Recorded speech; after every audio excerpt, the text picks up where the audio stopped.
Darth Vader avoided his certain demise by getting his body modified with cybernetics after his incident on Mustafar. But considering the fact that he was more machine than man, this meant that he could have lived much longer than he did. The average lifespan of humans in the galaxy was between 70 and 80 years old, but other references show that some of them were able to live up to 120 years thanks to advanced medical technology like cybernetics and bacta. Force-sensitive humans were able to live even longer, with some of them reaching over 200 years old. There was a fallen Jedi, Vima-da-Boda, who lived through the Clone Wars era all the way through the Dark Empire period. Even the likes of Vernestra Rwoh was confirmed to be 116 years old with no end in sight. Those with wealth and the ability to use advanced technology were able to extend their lives up to 300 years too. Many of the elite individuals could afford rejuvenation procedures and organ transplants to replace failing systems. As for Vader and his predicament, he had the best and worst of technology. Considering the fact that he was the Emperor's right-hand man, he had access to some of the most advanced medical care that the galaxy had to offer. His suit was already created to keep his body functioning, as it was a mobile life support system that could regulate his heart and lungs, which were extremely damaged due to the accident on Mustafar. Considering the fact that these were typically the first organs to fail due to old age, he was already one step ahead of the rest.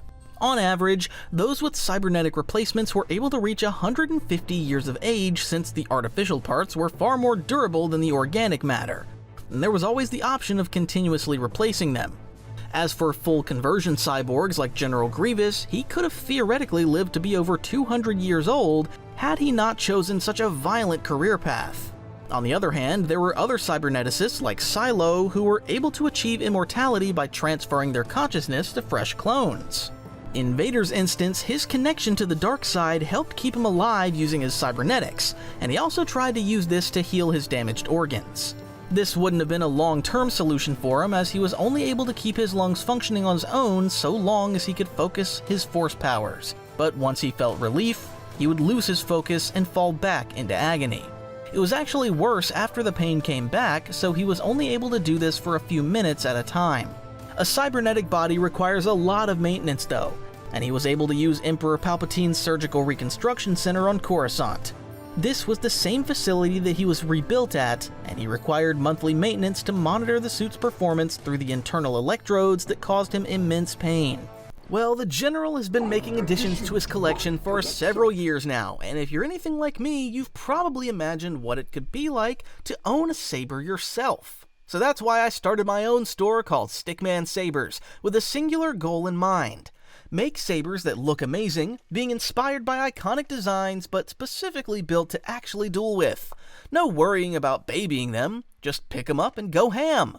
They're equipped with state-of-the-art pixel technology, giving off an incredibly bright light that will light up the darkest rooms out there. And obviously have that iconic hum, just feels right the moment you switch it on. And for a limited time, if you pick a collector's saber up, you'll also get 2 combat sabers for free. So, if you ever thought about starting your own collection, this is a pretty good place to start. Links in the description, and now, let's get back to the video. Since Palpatine was trying to control Vader through his dependence on his suit, he created it using obsolete tech that could only be found or fixed at his center. Anakin was a skilled mechanic, and he was able to fix himself during emergencies, but nothing long-term. After a battle on Aldalim, his suit was left severely damaged, but he was able to use parts from a droid named Erix to repair himself enough so that he could return to the center on Coruscant. Since he was so dependent on maintenance sessions and specific parts, this meant that he would end up running himself down if Palpatine and his center were ever shut down.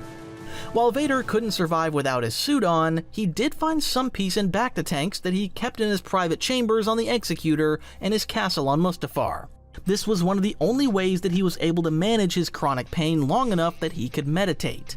Even with all of the fancy equipment and medical centers, one organ couldn't be replaced: his brain. The brain naturally deteriorates over time, and there was only one group who found a way around this. The monks of the Bomar Order believed that they should isolate their mind from all physical distractions, and once they reached a certain level of spirituality, they would surgically remove their brain and place it in a jar. This jar would then be attached to spider-like droid walkers, and these beings were witnessed in Jabba the Hutt's palace. This wouldn't have served Darth Vader well though, as he would have lost himself had he gone through with this operation. This would effectively destroy his power and abilities as a Sith Lord. As much as pain is not ideal, he understood that he could use his pain to fuel his power, and it also helped with his connection to the dark side. Removing the brain also risked the possibility of permanent psychosis, but the biggest risk was due to the damage to his other vital organs. In order to perform a surgery to remove his brain, his delicate life support needs would have been extremely high risk, since he was so dependent on all of them functioning together on life support. With all of these reasons for why not to transcend his cybernetic body, it's safe to say that he could have continued to replace failing parts with more machinery, like General Grievous did, and he could have lived indefinitely. One of the reasons that it wasn't a sustainable concept is actually the one thing that gave him power. His connection to the dark side made him a formidable opponent and helped keep his cybernetics in check with his pain, but it was also wearing out his remaining organic organs. By the time Luke sees his father's face for the first time, Anakin looks extremely aged and worn out due to the years of war and dark side usage. He was really only 45 years old when he died on the second Death Star. He suffered the severe burns on Mustafar when he was 22 years old. So between the burnt skin and lack of sunlight for 23 years, his skin was extremely pale and fragile. It was his dark side usage over the years that prematurely aged him though. The physical toll on the dark side has been witnessed in many Sith Lords. In Darth Sidious, his duel with Mace Windu and his own Force lightning caused his skin to shrivel and turn gray, while his voice got even more raspy and deeper. He ended up having to live the rest of his life like this. Darth Sion's body was a shattered mass of bone and rotting flesh that was only held together by his pain and hatred. Darth Nihilus was consumed by the dark side to the point that his physical body completely dissolved and left his spirit bound to his mask and robes. Many Sith Lords were able to use Sith alchemy or a Force mask to put on an illusion of health or normalcy. But Vader was already using too much dark side Force energy to function normally in his suit. Even with his body aging from the dark side, there was still the strong possibility that he could have lived another 30 to 60 years. If Vader didn't want to live the rest of his life with his suit's restrictions, there were other options though. One way that he could have prolonged his life is the essence transfer that I mentioned earlier. Darth Plagueis spent most of his life trying to perfect this technique as he secretly transferred the consciousness of other beings into other bodies.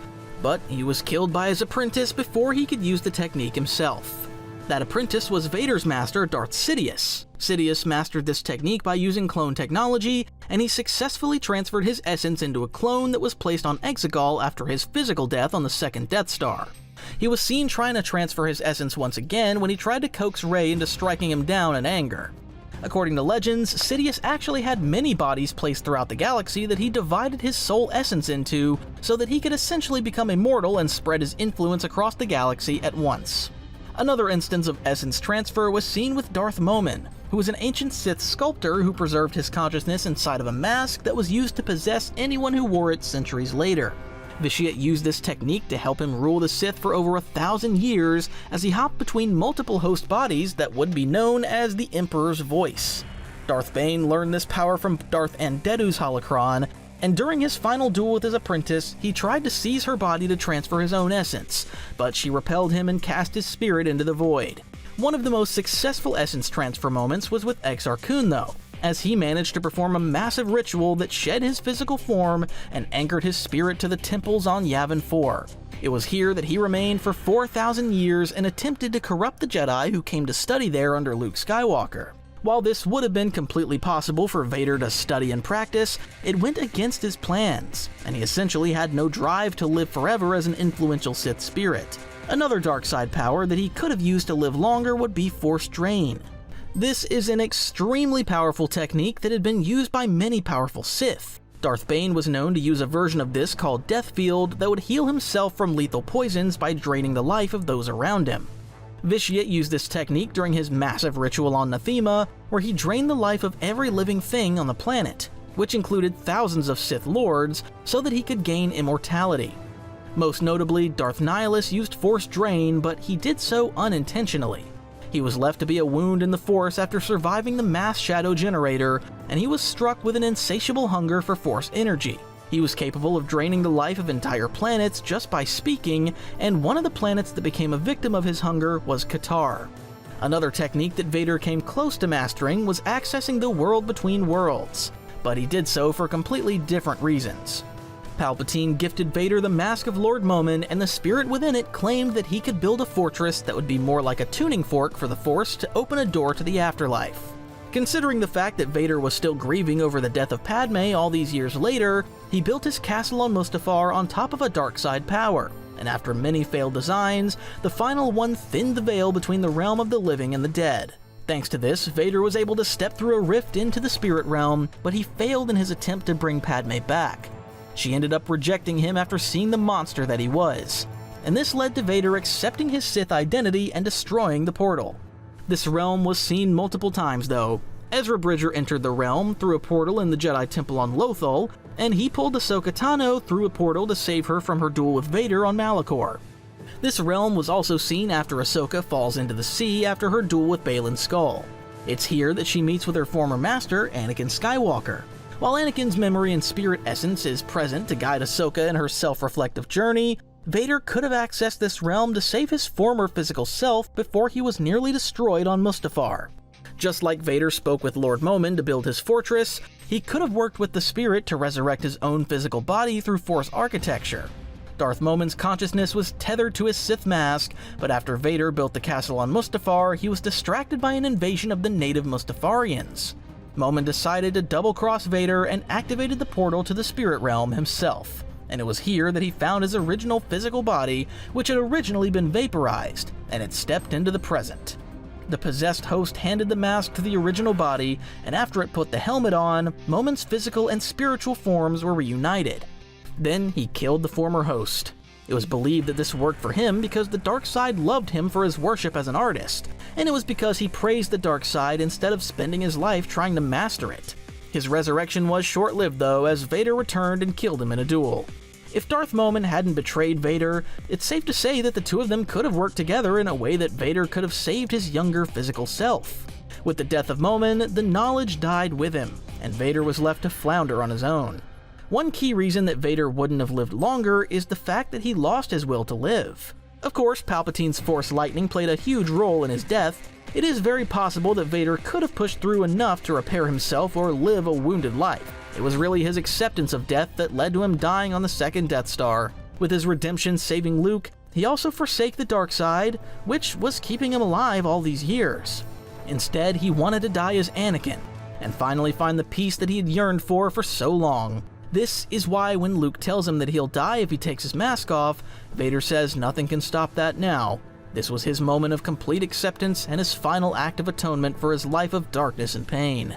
In the end, he ended up finding true immortality by transcending into the Force. While his physical body could have chugged along a little longer, finding peace for eternity as a Force spirit meant much more to the former Sith Lord. Oh, and again, for a limited time, every Stickman Saber purchase comes with 2 additional combat sabers, so you're more than ready for your own duels. If that sounds like something you'd want to look into, the link's in the description.